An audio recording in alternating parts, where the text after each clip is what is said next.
Welcome to Hollow Street, a place where the houses come with a history lesson, and the only thing that's scarier than the ghosts are the mortgage payments. Our next home is in the small town of West Grove, and it's a grand old Victorian.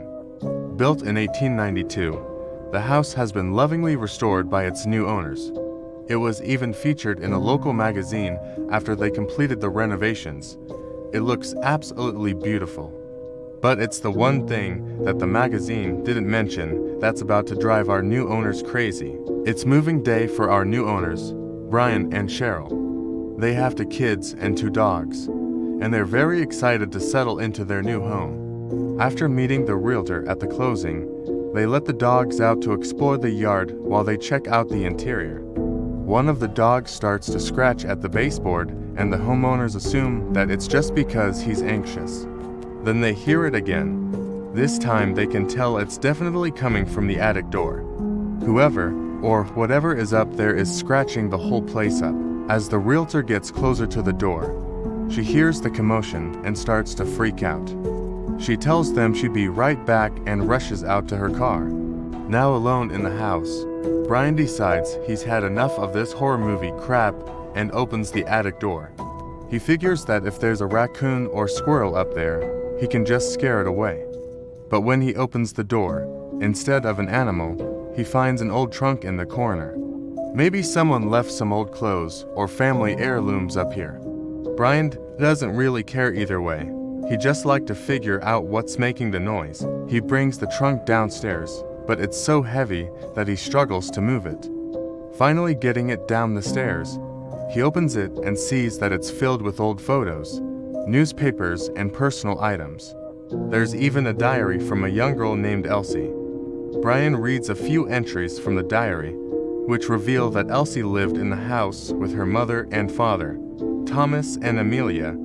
The entries also talk about a younger brother who must have passed away as a child, as well as a sister who eventually moved away. Elsie writes about how much she loves living in the house and how it feels like magic, especially in the attic, where she likes to listen to the wind howling outside. She calls it her special place. Brian closes the book and puts it back in the trunk. He decides to take the rest of the stuff upstairs to go through later. As he's gathering up the boxes, he finds a faded photograph of the family. On the back is the date March 1896 and the name Thomas Pierce, along with the handwritten note "The whole family." Below that is another name, Margaret Hamilton. Could she be the sister who left home? Going back to the attic, Brian checks around the room to see if there are any other hiding spots that might explain the scratching sound. Finding nothing, he returns the trunk and its contents to the attic and locks the door. That night, Brian and Cheryl try to settle in and make themselves at home. But the sound of the wind whistling through the eaves makes them think of Elsie and her magical attic. Later that night, Brian is awoken by a loud crash. He goes to investigate and finds that the attic door has swung open. He assumes that the wine must have blown it open and gone back to sleep. In the morning, he goes back into the attic to close the door properly, but when he reaches for the knob, his fingers touch cold metal. The doorknob is ice cold. Brian shakes off the weird feeling and goes downstairs to make breakfast. Cheryl notices that Brian seems a bit pale and asks him what's wrong. He tells her about the icy doorknob and the open attic door. Cheryl tells him not to worry, that old houses sometimes play tricks on your mind. But when she goes to the attic to air out the room, she comes back downstairs looking shaken. She tells Brian that he needs to see something. In the attic, Cheryl found a rocking chair moving by itself. Then, just as she entered the room, she saw a little girl in a nightgown standing by the window. She was tall and thin, with long brown hair and sad eyes. When Cheryl entered the room, the girl turned around, smiled at her, and then vanished. Cheryl tells Brian that she knows he doesn't believe in ghosts, but maybe he should start. As the days go by, strange things keep happening in the house. Sometimes Brian will walk into a room and feel an icy cold spot, even though the air in the rest of the house is warm. At night, they hear footsteps and whispers coming from the hallway outside their bedroom, and every morning they find that the flowers that Cheryl brought into the house the day before have wilted. Even their dogs refuse to go near the attic door. One night, Brian and Cheryl are watching TV when the power goes out. They light some candles and settle in for a cozy night in until suddenly the front door opens and slams shut. They hear the scratching sound again, followed by footsteps coming up the stairs. Frozen in fear, Brian and Cheryl watch the attic door slowly open. Out steps a little girl in a nightgown. She walks toward them with a sad smile on her face. Then she vanishes. The next morning, Brian and Cheryl find a book of fairy tales in the living room. It appears to be the same book that Elsie mentioned in her diary. And when they open it, there's a pressed flower between the pages. They bring the book upstairs and place it on their knit stand. A few days later, Brian and Cheryl visit the local historical society to see if they can find out more about the family who lived in the house.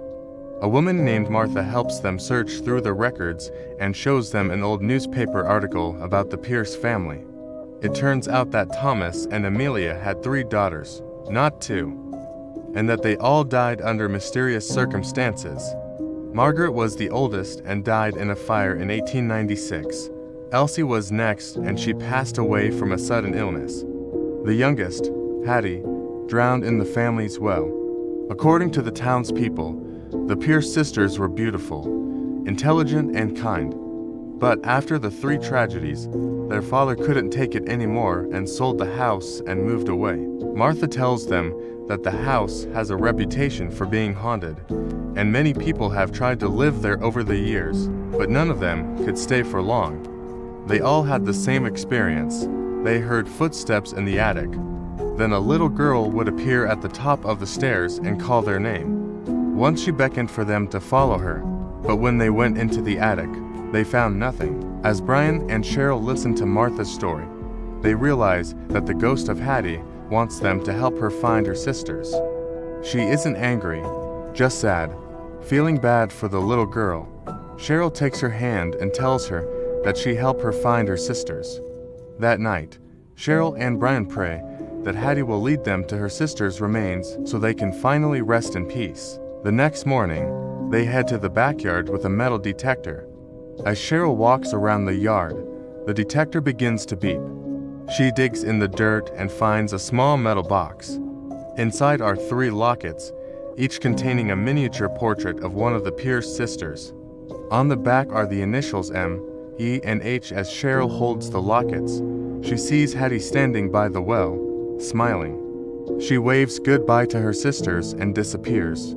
The family is finally reunited and the scratching stops. Thank you for watching. If you enjoyed this episode, please hit the thumbs up button below to show us you approve. We'll see you next time on Hollow Street.